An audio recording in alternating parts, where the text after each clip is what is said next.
हरी, वहिनी तुझीच आहे रे. मी तिला ओळखतो सुद्धा, पण ती एखाद्या कोड्यासारखी आहे. तिला ओळखत असून सुद्धा ओळखू शकलो नाही मी आणि प्राप्त करूनही मिळवलं नाही. मला असं वाटतंय की तुझ्या निमित्ताने निदान ती माझ्या जवळ तरी येईल. ती केवळ वहिनीच का आहे? ध्वजधारिणी का नाही?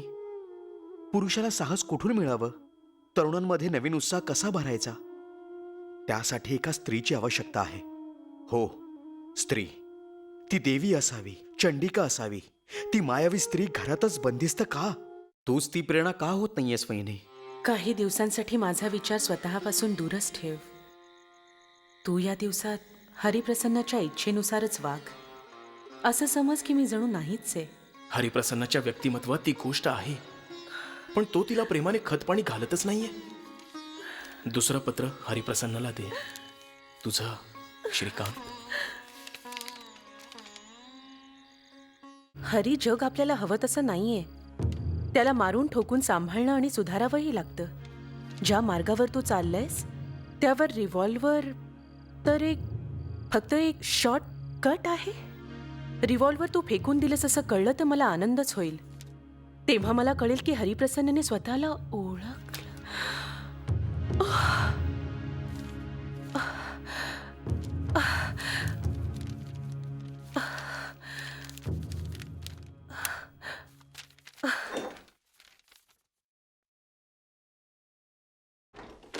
वहिनी, काय झालं? हे पत्र काल दुपारीच आलंय. द्यायचं लक्षात नाही राहिलं? तुम्ही वाचून घ्या, मी उभीच आहे. तुम्ही बसा ना. तुमच्याकडे रिव्हॉल्वर आहे का तुमच्याकडे रिव्हॉल्वर? मी आहे असं सांगितलं तर? तुम्हाला ते चालवता सुद्धा येतं? काडतूसही आहेत? आहेत. मला दाखवणार तुम्ही? वहिनी, तुला झालंय तरी काय? तू हे पत्र वाचलंयस असं दिसतंय. हो, वाचलंय. तुम्ही मला दाखवा रिव्हॉल्वर कुठे आहे आणि कसं आहे. वहिनी, मी उद्या रात्रीसाठी सगळं ठरवून ठेवलं होतं. तू एक काय भरपूर बघितली असतीस. सगळं तुझ्या चरणांमध्ये असतं. वहिनी, तू एकासाठी एवढी सैरभैर का झाली आहेस? त्यात आहे तरी काय? श्रीकांतचं म्हणणं बरोबर आहे, त्यात काही नाही आहे. वहिनी लोखंडाचं यंत्र आहे बस. एखादा विंचवासारखं नाहीये, तितकंही भयंकर नाहीये मला ते. दाखवा कुठे आणि कसं आहे, मला बघायचंय ते. मला नाही माहित. मला काहीच माहिती नाहीये. तर तुम्ही मला नाही दाखवणार? बरं, बसा मी घेऊन येतो.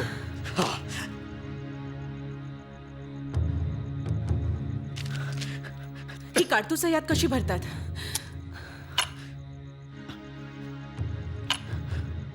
अशी भरली जातात. बघू तरी. काय करायचं आहे वहिनी? चालवून दाखवू? तूच चालव वहिनी. माझी मरायची इच्छा नाहीये, पण तू म्हणत असशील तर चालवून दाखवू शकतो. माझ्या आयुष्यात रस काय आणि अर्थ काय आहे ते. चालव हे. हरिप्रसन्न, हे चालवणं अगदीच सामान्य बाब आहे वहिनी. पापणी लवायच्या आत तुझ्या आदेशांवर हे झालं तर त्यात वाईट ते काय? हरिप्रसन्न. हे असं चालवायचं असतं. घे आणि घोडा दाब.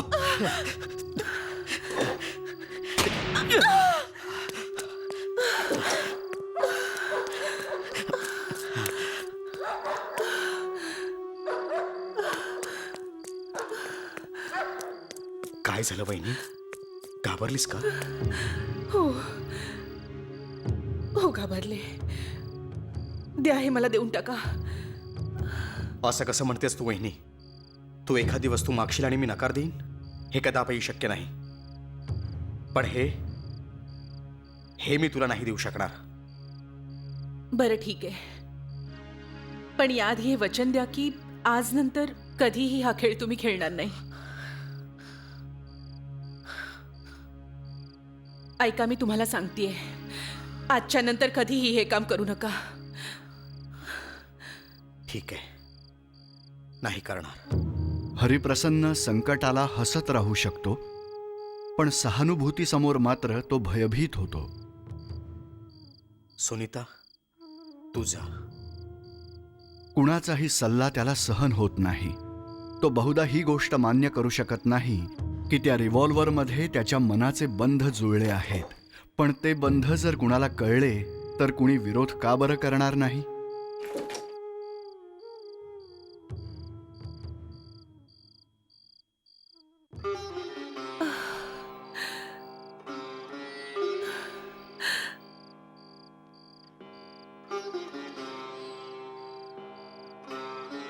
रिव्हॉल्व्हरमधून निघालेल्या गोळीचा आवाज सुनीताच्या कानात घुमत राहिला.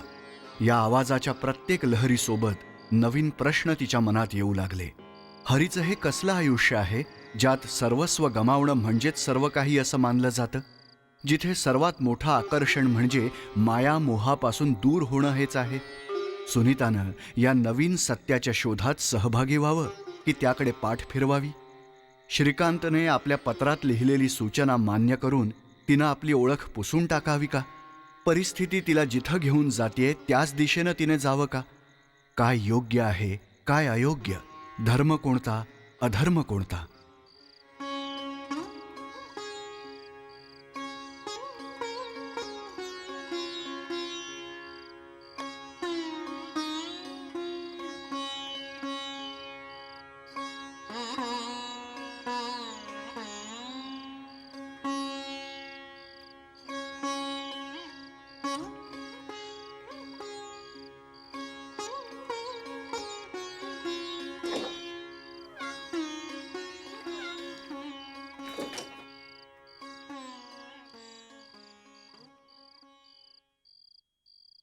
हरी, तू म्हणतोस की देशच तुझ्यासाठी सर्वस्व आहे.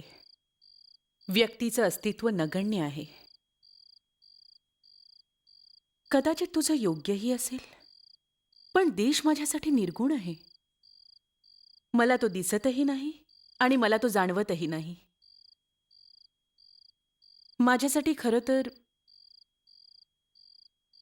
तो माणूस, ती व्यक्ती ज्याच्यामध्ये सर्व समाज, संपूर्ण देश आणि अख्खं जग सामावलेलं आहे. आणि ती व्यक्ती आहे माझा पती. जिथे जिथे त्यांची पावलं पडतात त्या त्या ठिकाणी मी नतमस्तक होते. त्यानंतर देशाला देण्यासारखं असं माझ्याकडे काहीच नसतं हरी. काहीच शिल्लक नसतं.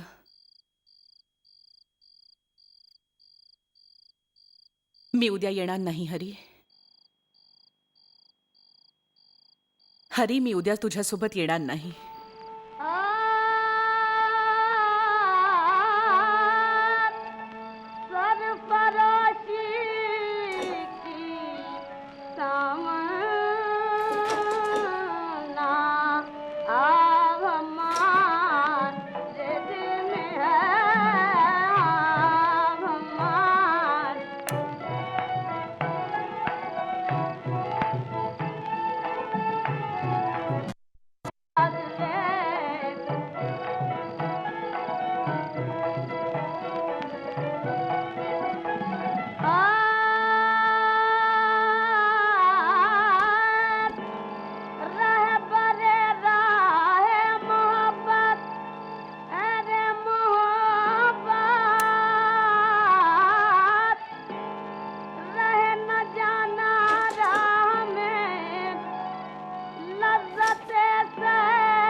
वहिनी,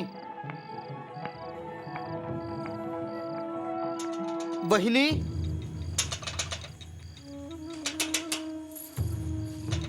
वहिनी, वहिनी, वहिनी, वहिनी, मला क्षमा कर ग वहिनी.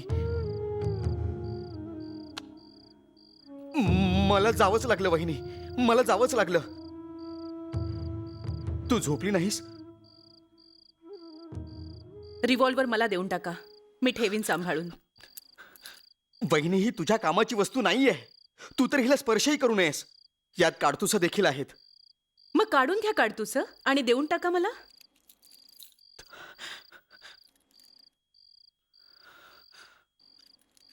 काढतूस ती माझ्याकडेच राहू देत. काही हरकत नाही. एकूण किती होती? 16. आता किती आहेत? वहिनी तू जाऊन झोप. तू या सगळ्या गोष्टीत नको पडूस. आज तुमचं अंथरूण वर घातलंय. चला वर चला आणि झोपा. वर नाही, मी खालीच झोपणार आहे.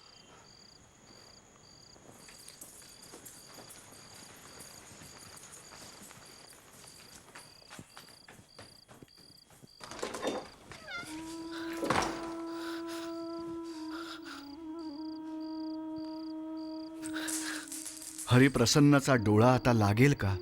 त्याला कशी झोप लागेल? तो तर शोधतोय आपलं एक चित्र, ज्याच्यासाठी त्याचा आत्मा तळमळतो आहे. त्याच्या मनातील जिज्ञासा आणि ही मनाची तगमग आहे. बघता बघता त्याच्या मनातून काय उचंबळून आलं आहे, जे त्याच्या डोळ्यातून पाझरू लागलं आहे. त्याच्या कंठातले शब्द ओथंबून गेले. अगं मायावी स्त्रिये, ही कोण आहे जिला अधिकार नसतानाही ती अधिकार गाजवते आहे?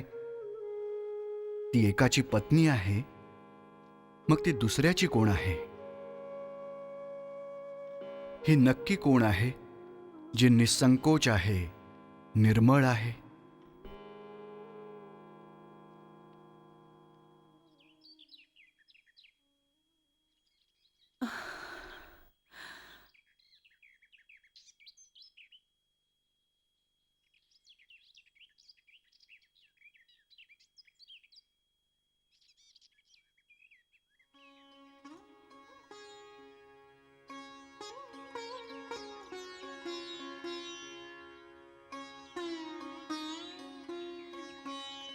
श्रीकांतच्या चित्राला समोर ठेवल्यावर तिला स्वतःच्या आत्मसमर्पणाची आठवण झाली. संपूर्णपणे ज्याच्या चरणांवर तिने स्वतःला वाहून घेतलं आहे, तो तिथे नसला तरी काय झालं? तो तर अजूनही तिच्या सोबतच आहे. श्रीकांत समोर बसल्यावर तिच्या मनातला संकोच, संशय दूर झाला. जणू काही स्वतःला समर्पित करून ती मुक्त झाली आहे. चहूबाजूला तिला प्रेमच दिसलं, जणू काही प्रेमस्वरूप मूर्तीच.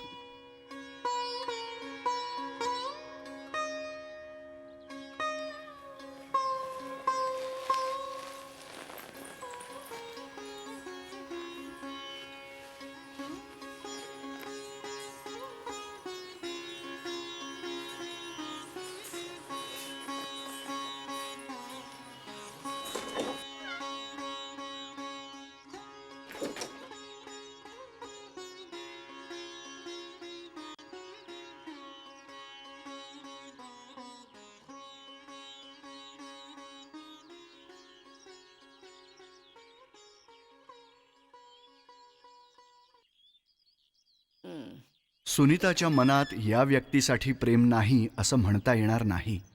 भावना तर आहेतच आणि स्नेह तोही आहेच. कदाचित त्याला आकर्षणाचं नावही देता येऊ शकेल. हरिप्रसन्न, उठा ना. दिवस उगवलाय. उठा ना, उठा ना. अशाने दिवस मावळून सुद्धा जाईल. वहिनी जाऊ नकोस ना, आणि मलाही उठू देऊ नकोस. असं झोपून राहू देत.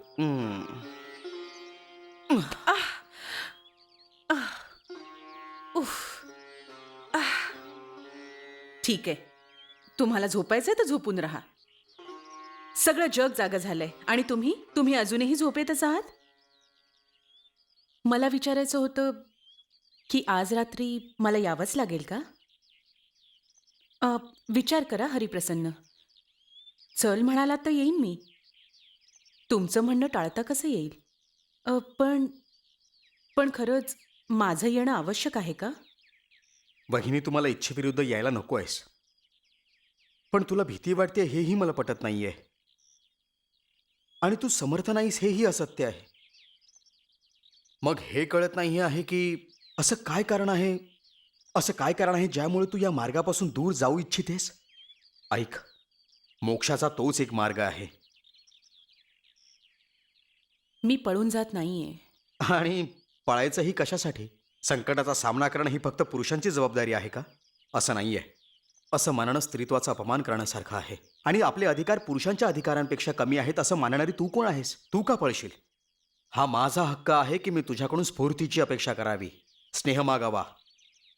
आज रात्री दलाचे लोक एकत्र येणार आहेत.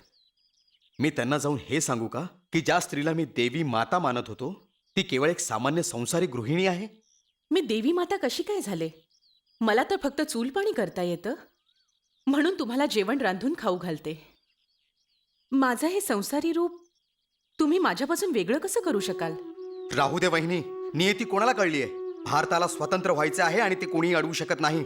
मग काय या संसारी स्त्री पुरुषाच्या बळावर हे स्वातंत्र्य मिळेल? त्यांच्याच बळाने भविष्य वर्तमानाच्या पातळीवर उतरून येईल? नाही.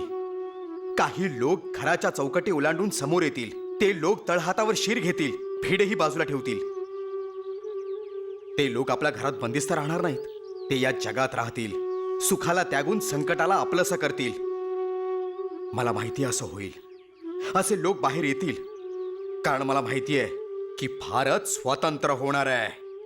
लोक संचय आणि संग्रह करत राहतील, पण ज्यांच्यावर भविष्याचा टेकू आहे ते दररोज आपलं दानही करतच राहतील. हा तर घाट्याचा सौदा आहे. ज्याला होरपळायचं आहे तो येईल, ज्याला स्वतःला वाचवायचं आहे तो बाजूला राहील. आता तू. मी नाही पळणार. पण श्रीकांत,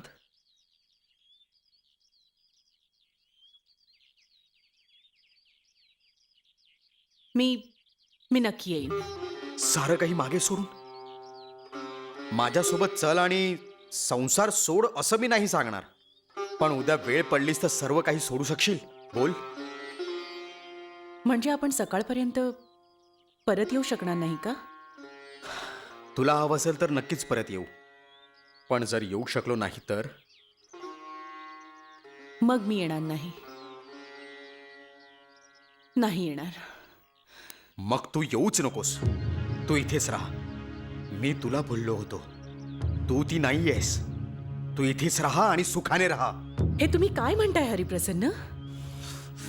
मी तर आजच निघून जाईन आणि कधीच परत येणार नाही. आत्ता जाऊ नका. यांना परत तरी येऊ द्या. का? जरा सांग तरी, का नको जाऊ ते? यांच्यासाठी? तुम्ही कुठे चाललाय हरिप्रसन्न? तुम्ही नका हो जाऊ. मी येईन, पण सकाळपर्यंत मला परत यायला हवं. सांगा ना, सकाळपर्यंत परत येऊ? मगच मी येईन. तुला हवं असेल तर सकाळपर्यंत नक्की परत येऊ. सांग, येशील का? येईन, पण तुम्ही कुठे जाणार नाही ना? नाही जाणार.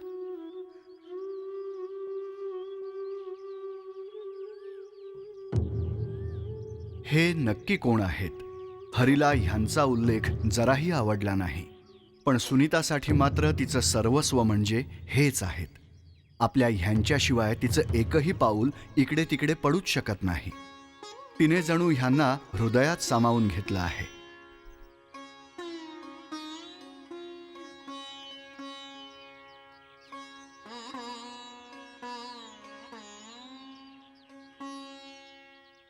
मान्य आहे की सुनीता एक पत्नी आहे, पण तिचंही स्वतःचं एक अस्तित्व आहे. तिचं स्त्री हृदय हरिप्रसन्नाच्या गूढ आमंत्रणाकडे ओढलं जाणार नाही तरच नवल. श्रीकांतची परवानगी तर तिला आधीच मिळाली आहे. आता नावेचा सुकाणू तिच्याच हाती असल्यामुळे ती कुठेही गेली तरी भरकटणार मात्र नाही.